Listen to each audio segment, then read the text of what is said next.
The following program, Live and Learn, is made possible by Aging Partners. Find out more on their website at agingpartners@lincoln.ne.gov.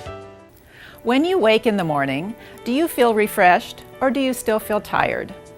I'm Kristen Stowes. Please stay tuned as I talk with pulmonologist Dr. John Trapp to hear why that good night's sleep might be eluding you.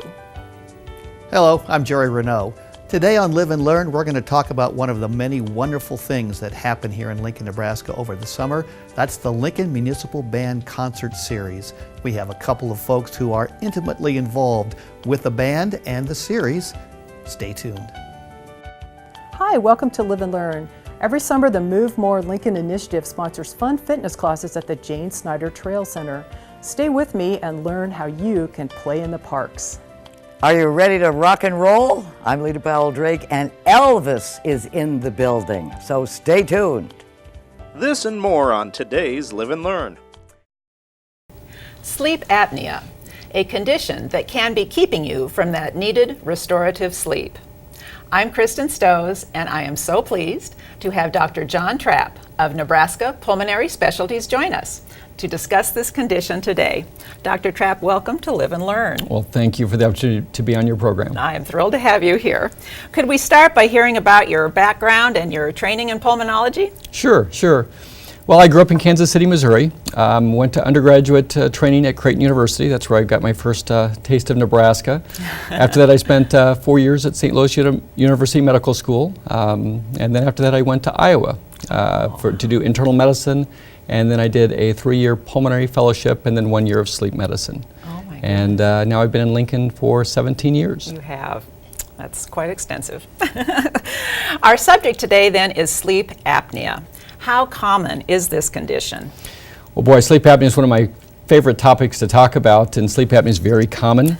It's more common in men than women. If you said what percentage of men would have sleep apnea, probably somewhere in the range of 15 to 30% of men have sleep apnea. Somewhere in the range of 5 to 15% of women have sleep apnea. Really? And it affects not only men and women, but children as well. Children as well. How interesting. So, in its simplest form, what is the definition of sleep apnea? Well, typically we talk about obstructive sleep apnea. That's generally associated with symptoms of snoring, where the extra tissue in the throat vibrates and creates that snoring sound. As we fall asleep and relax, that tissue falls back, the jaw falls back, and you obstruct in your airway. And when that happens repetitively during the night, it results in drops in oxygen level and fragmentation of your sleep, so that when you wake up in the morning, you don't feel quite as refreshed in the morning as you should. Well, you wouldn't, I'm sure. That's true. What are the symptoms then of sleep apnea? So the classic symptoms are snoring, times that you may be observed to stop breathing, generally witnessed by a bed partner. So I get a lot of patients that come in because their spouse brings them in for evaluation. Restless sleep, increased nighttime urination, morning headaches, and for a lot of patients, daytime fatigue. They're just tired during the day, and they struggle sometimes with maintaining alertness during the day. Because they just have not rested well. They haven't rested well. Yes.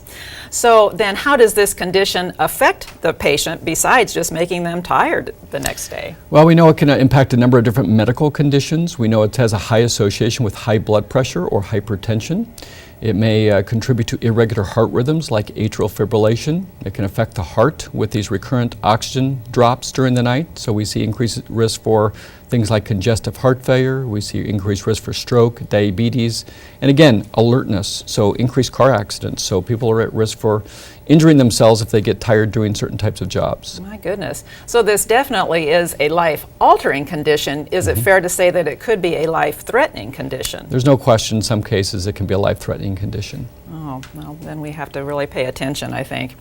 What then is the diagnostic process? Well, traditionally, when someone comes with symptoms, they may be seen by their primary care provider. They may or may not be referred to a specialty physician, and then they're referred for a sleep study is typically how we evaluate this.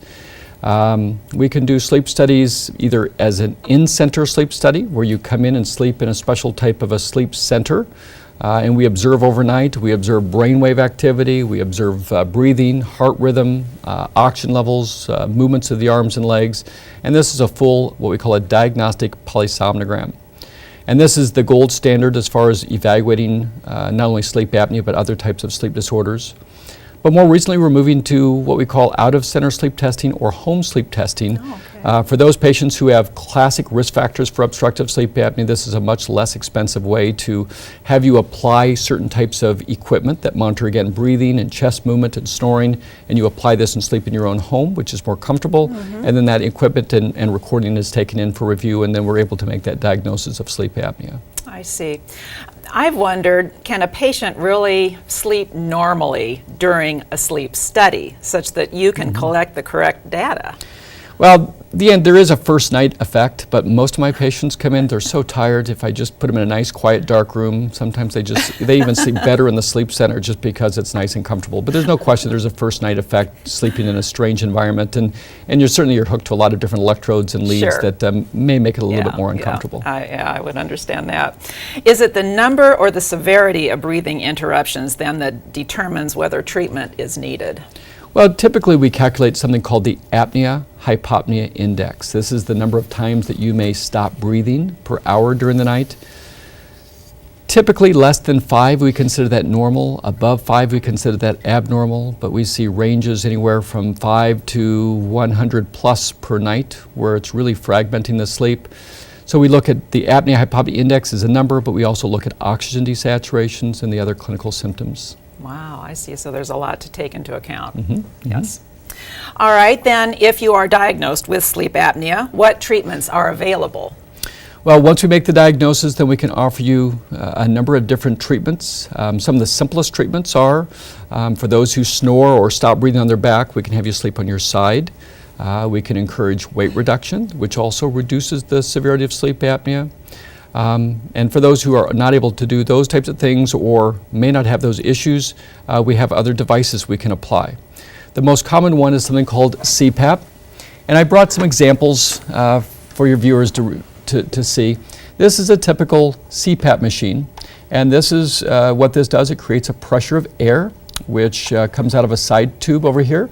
And you could actually hook a humidifier over here. But what it does is it pushes air down through the nose and mouth and helps to keep the airway open, so it eliminates snoring, which makes bed partners very happy, but more importantly allows you to get into those deeper levels of sleep and stay asleep. So this is a CPAP device. CPAP stands for continuous positive airway pressure. Then these are different types of masks that we use. This is a simple nasal mask that applies over the nose. It has some associated headgear to keep it in place. They have nice comfort cushions right here to make it nice and comfortable for patients. And then this is connected to an air hose right here that's connected to your CPAP device and pushes air. And we determine based on titration studies or using something called AutoPAP, where we can titrate a certain pressure in to kind of create an airway splint to keep the airway open. This is another type of a nasal pillows mask. This is a little bit more comfortable. This doesn't get dislodged easily with sleep, so this is a nice device. Again, fits just right over the nose right here. It's nice and comfortable. The air is through these earpieces here, and again, you have a little bit of headgear right here, and these fit over the nose here, and really can be pretty comfortable with sleep for patients. Now, a couple of points, Dr. Trapp, before we go on. This is just using room air. This is not being attached to an oxygen supply, correct? Generally, it's pressure. For most patients who don't have coexisting lung disease, you don't need oxygen. You just need an air pressure, again, to splint open that airway to minimize snoring and allow you to breathe throughout the night. And you did mention having a humidifier possibly attached, and is that important? You know, in Nebraska it is important, you know, particularly during the winter months when it gets very dry. This air blowing through the nose can dry out the nose and mouth. It can result in nosebleeds, but it's primarily for comfort. And so a lot of our patients, it's standard fare for a humidifier to come with a CPAP device. It does add a little bit more work with the device. You have to keep the device clean. We typically recommend distilled water so you don't get mineral deposits within that. And then you can adjust that humidity for comfort and based on the season and how much humidity you have in your house. Sure, sure.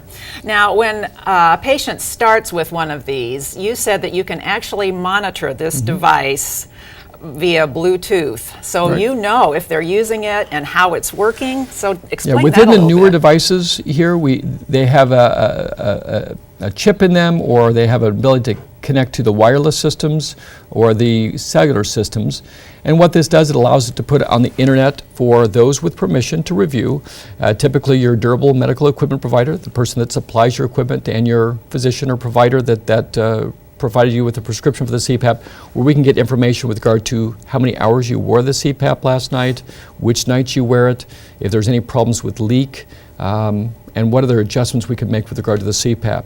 So that information comes to us as the provider. It really provides a report card on how well you're doing. Wow. And additionally, if we need to make changes with that, we can make it through the computer and it'll send it out to the machine, and so no one has to come to your house to change the machine itself. That is just amazing. So you can really get it tailored to suit the patient. We try our best to Yes. make it as comfortable as we can I'm sure because you do. not everybody can tolerate CPAP, and we spend a lot of our time with clinic visits working with patients to find the right mask, work on the right pressure, try to make it as comfortable for them as we can. Okay, that's good. All right, then there are also oral appliance devices. Let's talk about that a little. So for people who choose not to use CPAP, we also have something called an oral appliance device. This is a device fit typically by a dentist who specializes in sleep dentistry. And what this is molded to fit an individual's teeth. This is done with impressions of your teeth. This is not a boil and bite type of device. And then what they do is they use different bands, and what it does, it pulls forward the lower jaw and it opens up the airway so that you can eliminate snoring, Okay. so that you can breathe better and keep that airway open. The importance of getting this fit by a trained dentist who is comfortable with treating sleep disorders such as sleep apnea is that this can move teeth. So it's really important to monitor this by a dentist to get the Yes. best fit, Yes. protect your dentition, as well as to avoid your temporal mandibular joint, which Okay. is your chewing Well, joint. it's good to know that there is another device out there if this other does not work as well for a patient. And there's also surgery as an option for some okay. patients. So Okay. there are some surgeries that are performed on patients with sleep apnea to remove extra tissue from the back of the throat. Typically it's reserved for children to remove their tonsils. So Okay. children who snore, who have obstructive sleep apnea, removing their tonsils can cure sleep okay. apnea. And in adults there are some additional surgical procedures which Okay. can open up the nose and mouth. Well, Dr. Trapp, let's go into a few risk factors for sleep apnea. Sure. So risk factors for sleep apnea, really based on symptoms. If you snore or snore very loudly, that would be a risk factor. If your bed partner says that you may pause in your breathing or gasp or snort, those are risk factors. Weight gain can be a risk factor. Alcohol can certainly make, excessive alcohol can make obstructive sleep apnea worse, and certain types of body position can increase your risk. Okay. Does this condition run in families? It can, just based on size of patients and the construction of the jaw and the face. Structure. And why should someone go ahead and seek medical help if they really think they might have this condition rather than just live with it? Well, boy, I think we could really improve your sleep quality. Waking up 30, 50 times per hour during the night, we know it fragments sleep. We know that you're going to be tired the next day. I get many patients who get on this device and say, I wish I would have done this 5 or 10 years ago because I sleep so much better. I liken this to like wearing a pair of glasses. It corrects my vision. These are assistive devices to improve the quality of our life. There's no question a CPAP or an oral appliance device can improve the quality of your life. Okay. Medically, it's important because we know that untreated sleep apnea increases the risk for high blood pressure and irregular heart rhythms and Okay. heart disease. So my. lots of reasons medically also to treat the disorder. Well, Dr. Trapp, we could go on for a lot longer, but I'm afraid our time is Okay. up. So those are wonderful words to end our segment on, and I certainly thank you for being here today and sharing your expertise. It's been a very good learning experience. Well, thank you for the opportunity to be here We today. need to pay more attention to this. Absolutely. Thank you. And as always, please remember, it's never too late to live and learn.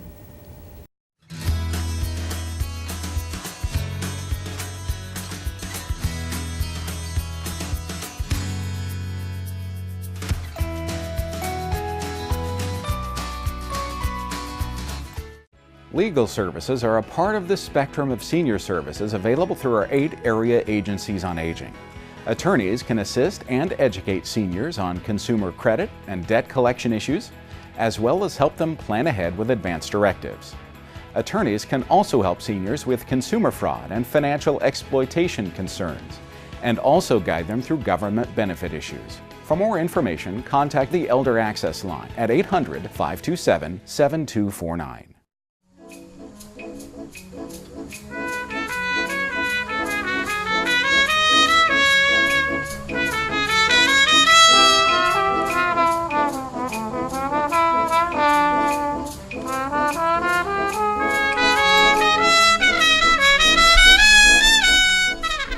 You are listening to the music of the Lincoln Municipal Band, one of the great hidden treasures right here in Lincoln, Nebraska. Hello and welcome to Live and Learn. I am your host, Jerry Renaud, and today we have a couple of very special guests who are associated with the band and great musicians in their own right, and we are delighted that they are here today. Let me introduce them. I want to make sure I get all of this right. First is Dean Heist. He runs the vast empire known as Arts Incorporated. It is a business specializing in arts management and promoting the performing arts in Nebraska, and you do a fabulous job. It is a subsidiary of Dean Heist Enterprises, and the music director for the Lincoln Municipal Band, Bob Kruger. Gentlemen, thank you both for being here. It's wonderful to have you. Thanks for having us. Yeah, thank you, Jerry. Glad to be here. Okay, before we get started talking about the band and the concert series and all the things that are going to be happening this summer, let's hear a little bit from the two of you and learn a little bit about your backgrounds. Probably lots of folks know who you are and know what you do, but for those who don't, let's at least get a little background. Dean, let's start with you. You are an incredibly busy person. I get tired just reading about all the things you're doing.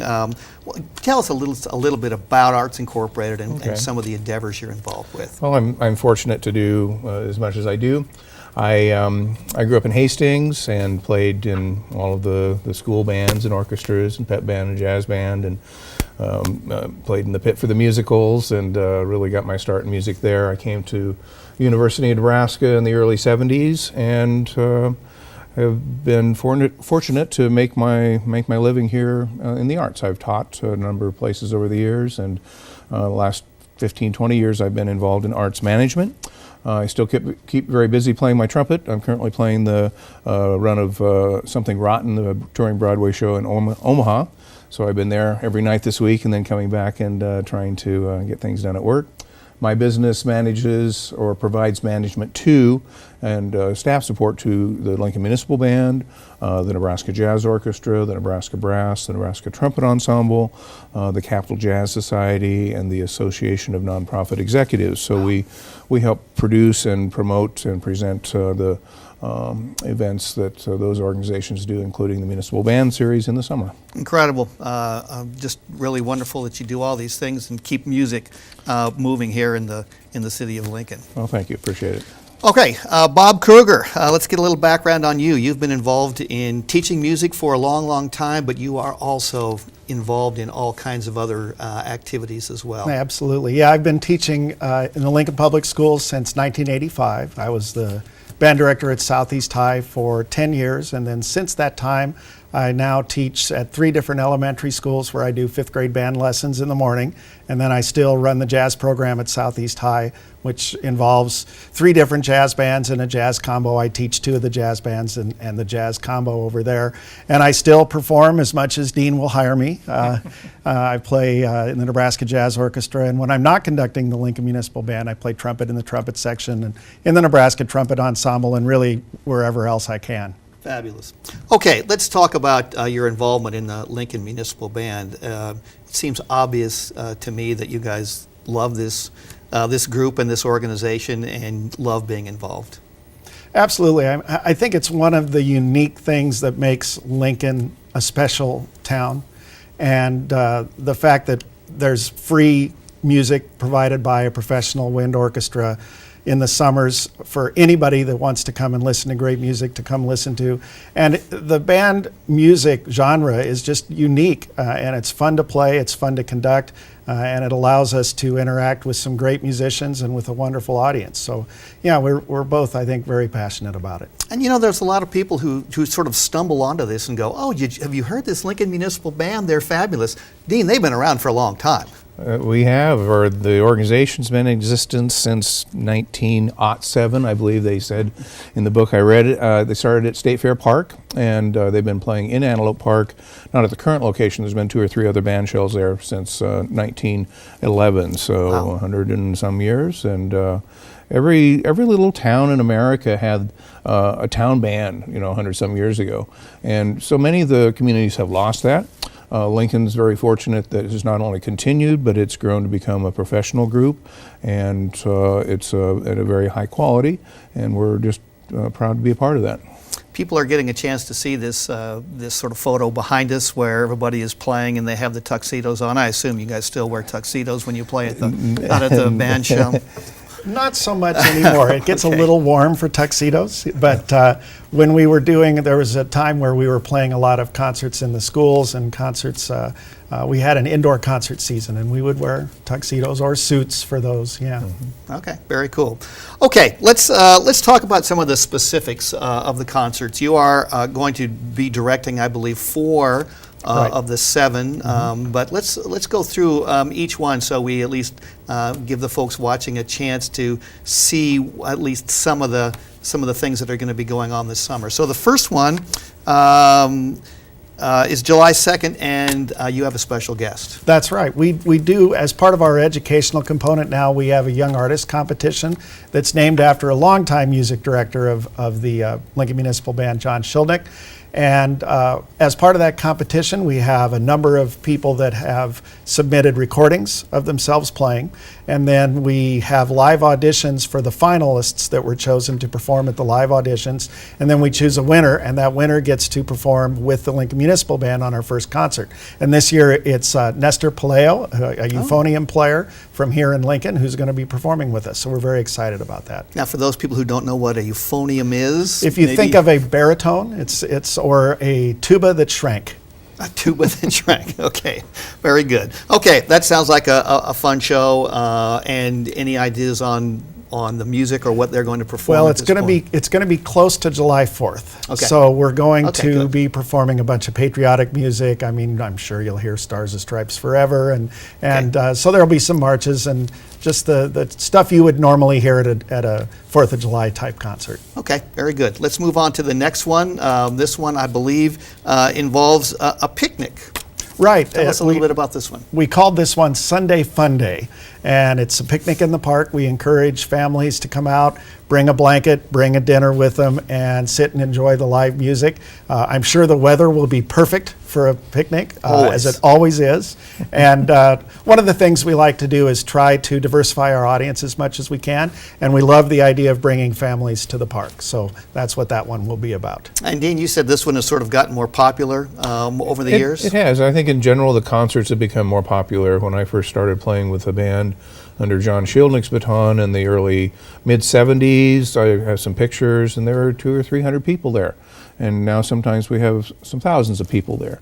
What I especially like seeing is families. Sometimes you'll see people with their dogs and just really enjoying themselves. It's a slice of Americana that is, we're fortunate to have it here in Lincoln. Right. And picnic, do you guys get any of the food? Oh, no. They have a sign that says, "Don't feed, Don't the, feed the musicians." musicians. Okay, Yeah. that's probably wise. Okay, let's move on to the next one, July 16th. I'm guessing this is one of the more popular shows because this is the classic cars on display. Right, and we'll have Dr. Carolyn Barber, who is going to be our guest conductor. She's director of bands at the University of Nebraska and also plays French horn in the band when her schedule allows. And she'll be conducting that evening, and I believe you are the soloist on that one, Okay. Mr. Heist. Yep. So, Oh, very nice. And we also invite the Car Club to Yeah, you wanna we're talk in a the little? process. We've had one who's done it in the past has already contacted us. They want to do it again. We've kind of moved that around as far as using different groups each year, but we'll have someone there, and it's always a popular thing. They set up in a line back behind the band, and people come early to look at the cars and stay afterwards. And the people that own those cars are very proud of them, as they should be. All the work that they put into them. So it's a fun evening. I love those old cars. What's the coolest cars you've seen there? Any God. that jump out at you? All of them. They're pretty amazing. They're all cool, If yeah. you go back there, and it's really a labor of love for the people who many of them have redone those cars themselves and have put all the work into it. So they're very proud of them. Now, are there classic car songs that you can come up with? That's a good question. I think a lot of the times we think of classic tunes. Maybe we think of older rock tunes and things like that seem to go, maybe Beatles, maybe some tunes from the 50s that kind of go with the classic cars. And Carolyn's very clever with her programming, so I'm certain there will be some car tie-in. There's a march called the Klaxon, the old automobile that has the horn honking in it, so who knows what she'll have on the program. Okay, fabulous. Okay, July 23rd.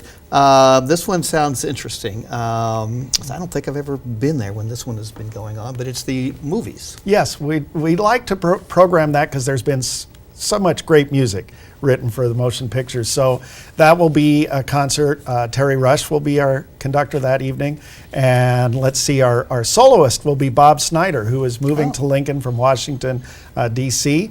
Many people in the band world will remember Jack Snyder, and Bob is Jack's son. And he's going to be performing on percussion, and the music will all be music that's been performed or written for motion pictures. Think John Williams, think those kinds of tunes. Okay, sounds like fun. Okay, July 30th is the celebration of Nebraska's, if I can say this right, sesquicentennial. Nicely done. And it should be a pretty familiar name, directing. What kinds of things can we expect that night? That's right. Tony Falcone will be conducting that evening. He's the director of the Cornhusker Marching Band. And Terry Rush, who conducted the previous concert, will be playing on trombone as our soloist. And that'll be music that will be nostalgic and also kind of dedicated to the theme of Nebraska's 150th anniversary of its forming as a state. Will we get a chance to hear some music from that whole period? Well, do you think? we're hunting for an arrangement of Beautiful Nebraska. Not very many people can sing our state song, but we're hoping we can include that on the program. And it's up to the individual conductors, and they're working on their programming now, and they look at the theme and try and play off of that with the music that they're selecting. Okay, very good. Okay, and the last concert of the summer sounds just wonderful. It's music from the Greatest Generation. I believe you are going to be the conductor for that one. What can we expect? Correct. And this one will have nostalgic music from the World War II era. Probably we'll hear some big band tunes, some Glenn Miller, Benny Goodman, those kinds of things with this one. All right, that sounds like lots of fun. Well, it would not be, we need to hear some more of the band, and I think this is actually you playing, Dean, if I'm not mistaken. Find out. But let's go ahead and play a little bit more so people get a little idea of what's happening at the concerts.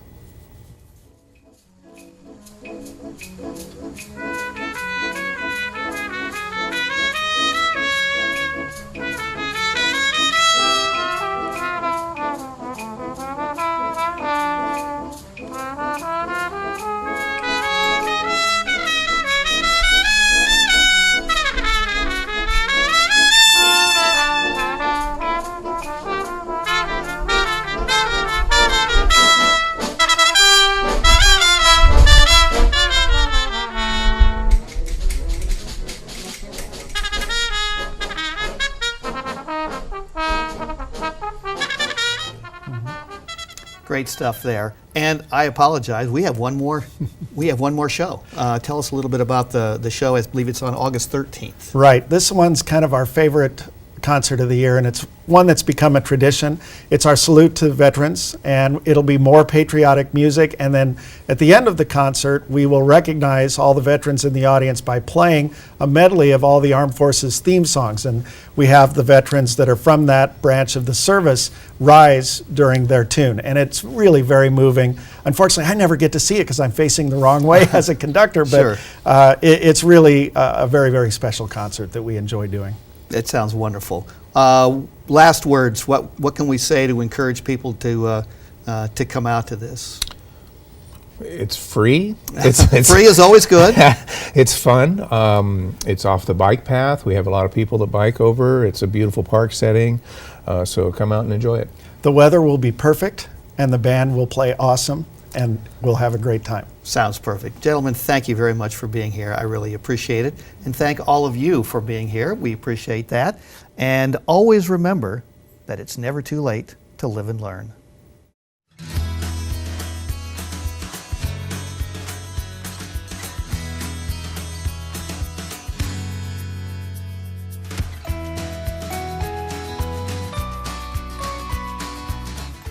everybody, I'm Kim Hachia.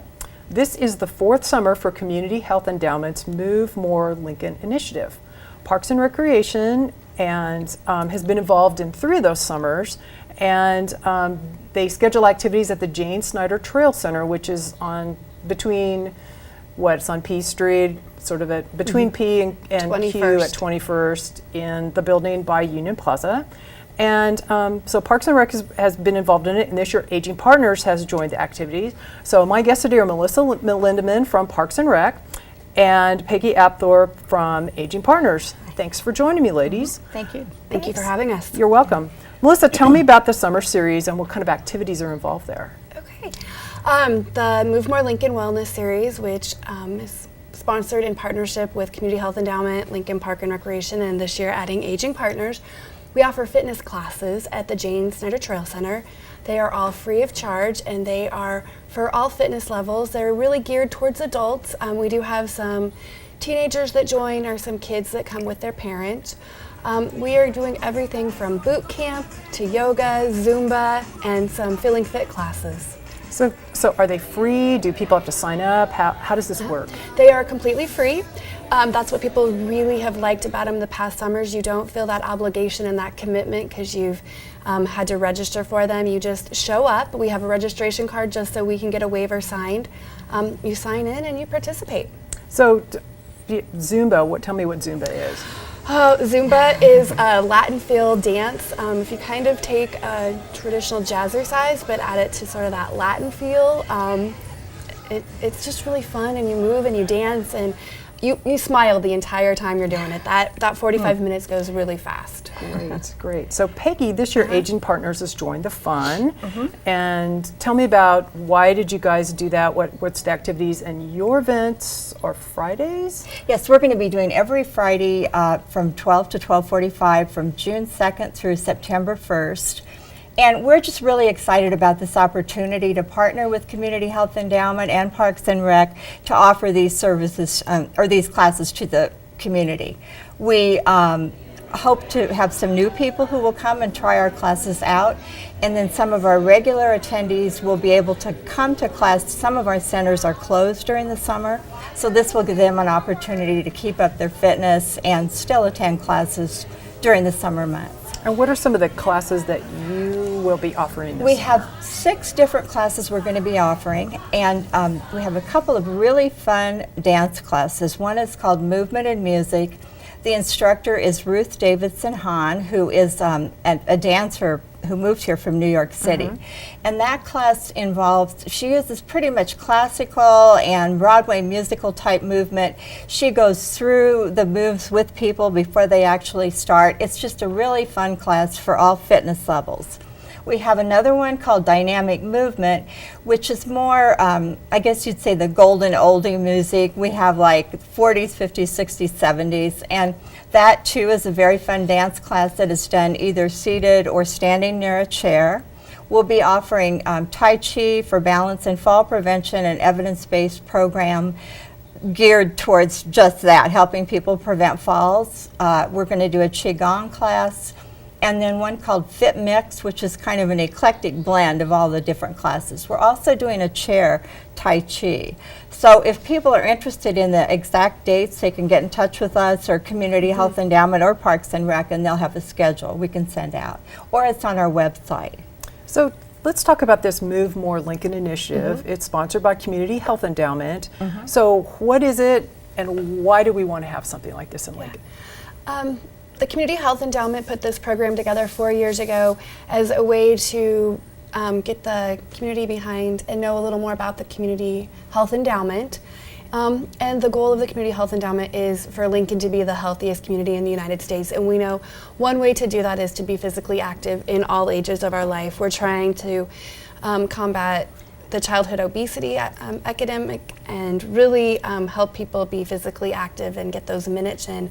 Their first year was a challenge on how many minutes people could do, and then the second year they came to Parks and Rec and said, we have this beautiful space at the Trail Center. How can we use it, bring people downtown, make them aware of this location, and get people in this building and do some fun fitness classes? And it just has grown from there. It really is a beautiful space. It is. You have this beautiful vista over the I guess it's Antelope Creek. I think it's called Antelope Valley something. Yeah. But it's a beautiful space. It's very, you know, it's grown up. There's a lot of plantings. There's a lot of, it's just, it's very conducive to a lot of different activities. So. And it's wonderful. Parking can be limited down there, but you can always get on a bike path, and they all are going to connect and reach down there. So it's a great place to ride a bike down, take a walk, just a stroll. We have found that by offering the classes, we've gotten people down into the trail center and realize what a beautiful trail from all directions there are. So That really has become a really nice sort of, sort of crossroads for people. I think the picture that you're seeing on the screen right now is of the inside of the Jane Snyder Trail Center. There's like a multi-purpose room there. And what are people doing in this picture? they are doing Tai Chi in that picture right there. And the really cool part about Jane Snyder is the south side of the building is a garage door that when it's nice you can open it up and you can even go kind of out on the plaza. So the class, depending on the weather, they sometimes are in the building, but they also can be out and just in the beautiful outdoors. There's a water fountain in the background, so it's just a lovely place to really go down. I know yoga enjoys using that for relaxation. Right. That's what you're seeing in this picture. These ladies are doing yoga, so just a lot of fun things happening. And so if somebody were to take the yoga class, do they need to bring their own mat? We do ask people to bring a mat or a towel with them. The floor is kind of hard. Yeah. So, yeah. and we don't have those items available there. Right, right. But, you know, it's sort of self-serve. So I know that both of your organizations have benefited from this program that we have in Lincoln called Lincoln Cares, which is a program through your Lincoln Electric System bills. Why don't you guys talk about what that is and what have each organization used the money that generous Lincolnites have given us? Well, we have been able to use it for new equipment for our fitness center that is currently located at 233 South 10th. We were able last year to buy 5 new pieces of strength training equipment, which our participants really enjoy and benefit from. Strength training, of course, is one of the most important things that you can do as you grow older to stay healthy. So far that is what we've used it for, and we're very appreciative of that money. It's been very helpful to us. The Lincoln Cares money, you're able to add money, $1 or $2 on your electric bill. For Lincoln Park and Recreation, a big piece of it is used for scholarships for kids, whether it be for our before and after school programs, summer camps, swimming lessons. It just helps get more kids involved in programming. So I know the summer program that we're talking about today, it actually goes a little bit past the end of summer. There's some things that are happening in the parks in September, maybe? You want to talk about that? Yeah, we have yoga in the parks. So every Sunday in September at 10 o'clock, there will be yoga at Antelope Park, which is between 33rd and Normal area. Okay, yeah, it's by the band shell? Yeah, in the Is that band where shell, it's yep, at? it is. Yeah. And we've grown to 100 to there were days that were close to 200 people doing yoga in the park out there. I've done that yoga in the park thing. I'm not a yoga person, but I've done that. It's a lovely area to do that because you're outside, typically in September. It's beautiful weather, Yes. and it's just a nice atmosphere. And the instructors have always just been very, very interesting and very welcoming. You know, it's kind of an all ages, all activities, all levels sort of thing. It's a different instructor from a different studio each week, so each week you get a different feel, and it's not intimidating. I think that's what people really enjoy about all of these classes is you don't have to be a fitness expert in any of these areas. It's really about having fun, trying something new, and just being physically active. And that's what I think is cool about this, the summer activity is that you can use it as a dip in and kind of say, wow, I'd kind of like to know what Qigong is. And you can kind of just sort of come and find out if Qigong is for you, and it may be and it may not be. So what are some of the other things that Parks and Rec has been doing? You know, I mean, you guys, obviously parks, but you guys run swimming pools, all those kind of things for the city. Specifically in the summer, this is a busy time. We have 8 summer day camps that start in a week. We have free activities besides the Move More Lincoln Wellness Series. We also have fitness water fitness classes at 3 of our swimming pools. This year we're adding a youth fitness water fitness class. We have our golf courses. We've got wilderness day camps going on, and then lots of free activities throughout the whole summer. Once a month we do canoeing at Holmes Lake. So there's a lot of activities. If you visit our website, there's really something for everyone. And that's a good thing to remember. If people want more information, I think we're going to show on the screen the numbers and the websites, so you can go there to either of those websites and find out the exact classes and times for the Snyder Trails programs, but also the things that all of us are doing, both your organizations are doing to promote fitness in the city of Lincoln. I think we are well on our way to becoming the healthiest community in America, and I have to thank Community Health Endowment for really pushing that initiative. That's really a feather in our caps for the city of Lincoln. So I want to thank everybody for, thank you guys, Melissa and Peggy, for being my guest today. And I want everybody to know that you too can have fun and learn how to play in the park. And remember, it's never too late to live and learn.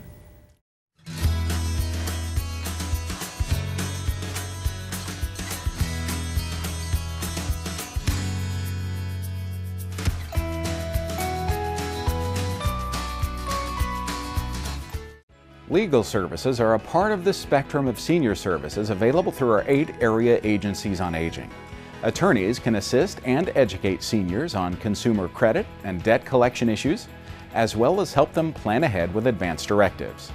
Attorneys can also help seniors with consumer fraud and financial exploitation concerns, and also guide them through government benefit issues. For more information, contact the Elder Access Line at 800-527-7249.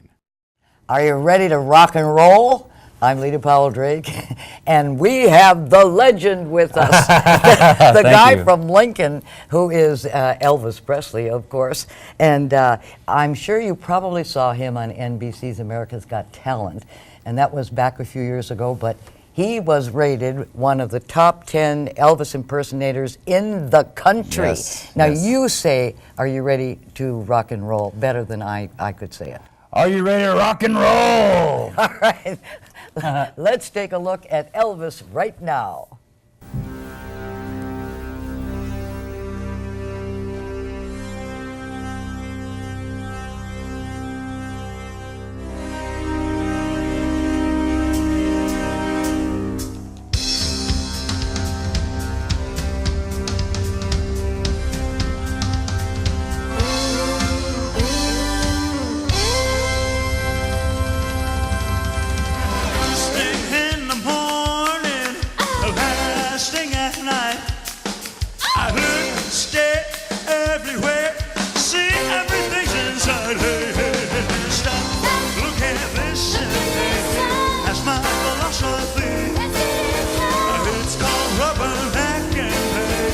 That's alright with me. This ain't nothing but a hound dog.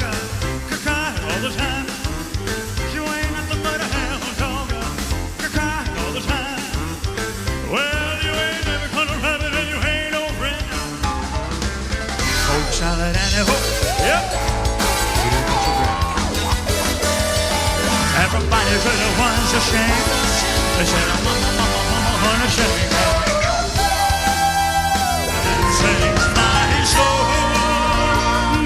Savior God to me. How great thou art, how great thou art. Passed away in 1977, that would be 40 years ago. You weren't even born then. I was not. Well, what motivated you to get interested in Elvis Presley? Well, you know, I have to give it all to my dad. He's the big Elvis fan. And I remember the very first time I was exposed to Elvis Presley, we were moving from Texas to California. And I got to ride in the U-Haul with my dad, and he pulled out some cassette tapes. And there was the legendary performances of Elvis Presley. And I remember he popped it in, and the very first song that played was Suspicious Minds. And I remember that instant, I was just attracted to this man's voice. And I think that's where my interest sort of started. Well, Elvis made his big, performance on the Ed Sullivan Show back in 1955, which is a long time ago. What do you think it is about Elvis that continues to attract people? Well, to me, I think Elvis Presley was the original rock star. I think he was the blueprint. And Elvis Presley was a triple threat. He was a musician, he was an actor, he was a dancer. At one time he was the highest paid Hollywood actor. And then what I always found intriguing was Elvis Presley was the first entertainer to be censored on TV. Oh, really? On the Ed Sullivan Show, they filmed him from the waist up. Oh, that's right. Because of his gyrations. Right. Yeah, I'd forgotten about that. And then, if you think about it, in 1973, he's also the very first performer to do a concert worldwide via satellite. And over 1 billion people watched him. So it's really neat to see how he was censored in '56, and then '73 he's doing a worldwide concert. So I think Elvis is just amazing, and I think his music continues to live on, and he was the total package. Well, who goes to the Elvis concerts today? Mostly women. Mostly women, yes, mostly women. Mostly women come to the shows. When I first started, the audience was older. But now that we are into our 11th year of doing this, the demographics have changed. I think the seniors are bringing their grandchildren, or they're bringing their children. So we've definitely seen a change. Mostly women, though. Mostly women, yeah. Mostly women, yeah. Now, all the wonderful costumes you have, where did you get those? The thrift store. Yeah. No. There's a company that I go through in Indiana, and they're called BK Enterprises. And they specialize in just Elvis gear, jumpsuits, and so I go through that company there. Are you taller than he?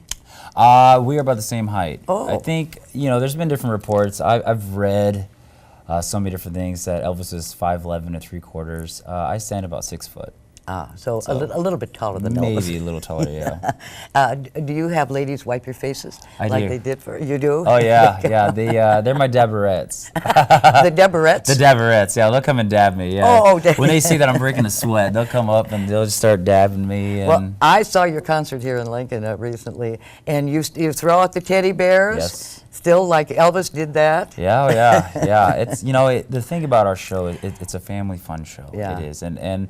The teddy bears, I try to throw them out to as many kids as I can, and the scarves, I try to hand them out to as many ladies as I can. And do you need bodyguards like Elvis had? I do. Why? Yes. In Lincoln, Nebraska, and around where you travel? Well, it's good to have somebody to monitor the stage, because you never know who's going to come creeping up on that stage. Yeah. And, you never really know what someone's intentions are. I know that thought doesn't really cross my mind, but it's good to have somebody there. You have bodyguards. Yeah.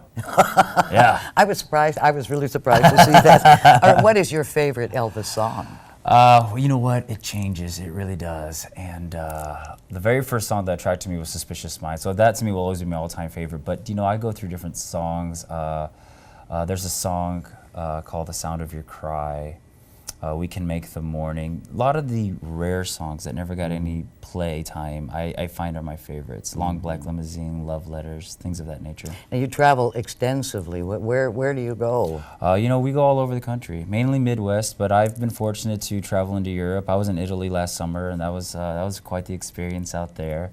And next week we'll be in Texas. Well, you're lucky to have your father, Kyle. He kind of manages, he orchestrates the whole thing. Yeah, he is the colonel, that is for sure. What do you call him? I call him Dad. Now, Dad. Now, you have a son. I do. I have 3 boys. Oh, three boys? Yeah, stay busy. What ages are they? 10, 5, and 2. Are they interested in music, or what do they think when they see your concert? Well, it's funny because they've all gone through their own phase. My 10-year-old went through a phase. And then my 5-year-old went through a phase, and now my 2-year-old, he's going through that musical phase right now. So he's singing along, and he's at that point where he'll see a picture of Elvis, and then he'll look at it, and he'll go, "Daddy Elvis?" I was like, "No, that's Elvis." And then I'll show him a picture of me in my Elvis gear, and he goes, "Daddy Elvis." So yeah, he's having fun with it. I have a guitar in my office, And so he'll come in and he'll just start banging on the guitar there, and he'll start shaking his leg, and it's really cute. When I saw your concert, and I wondered exactly what some of the unusual things that have happened to you as all the women are there. What's the most unusual thing? Well, the unusual thing is when one time I fell down on stage. That was crazy, yeah. And one time I've broken the heel of my boot on stage. I've had some wardrobe malfunctions before, but falling is always interesting because it's kind of like the whole world stops. And I remember it was the very opening of the show. I was coming down the stairs, and we had about maybe 700 people there, and everyone was cheering and cheering, and I was feeling so good about myself. I was in black leather, and I was strutting, and I got on stage, and I hit a slick spot, and both feet went in the air, and I hit the ground. And I just remember everything was quiet. The music stopped, everything stopped, everybody just stopped, and you had nothing else. I mean, that was probably the most bizarre thing to happen to me. Well, one of the nice things is you kept your weight down, which was, unfortunately, Elvis couldn't manage to do that. Well, I've always thought that the general public was a little hard on Elvis for gaining weight because, Elvis Presley was a 42-year-old man. You're making that sound like it's really old. Well, no. He was 40. But what I'm saying, though, it's difficult because, when I started my tribute to Elvis Presley when I was 22 years old, I weighed about 175 pounds. Oh. Yeah, and I'm about 215 right now. But that's 215, you carry it very well. Thank you very much. Thank you, YMCA. And let's go to the YMCA. But the thing is that Elvis Presley is a man, and it's very difficult because I think people kept comparing him to when he was in his 20s. And Elvis was a 42-year-old man. Our metabolism slowed down, and we gain weight. And you know what? The hardest thing on the road is to diet. It's very hard to diet on the road. Oh, yeah. Extremely hard. Yeah. Extremely, extremely hard. So, I try to do my best in prepping meals and watching my weight. But it's hard. It's hard. You look very good. Well, thank you very much. Thank you very much. Thank you very much. Say it. Thank you. Thank you very much. Thank you very much. You got to get the lip going, yeah. Well, people have been spotting Elvis for years, but you get to see him right here on 5 City TV. Have people ever come up to you and say that, oh, that's Elvis, that's Elvis? It's, the fun part about all of this is when I got off America's Got Talent, I was in an airport, and I was sitting there with a ball cap and sunglasses, just sitting out there, and a lady came up to me out of nowhere and said, "Are you the Elvis on America's Got Talent?" And it was a really neat moment for me. Yeah.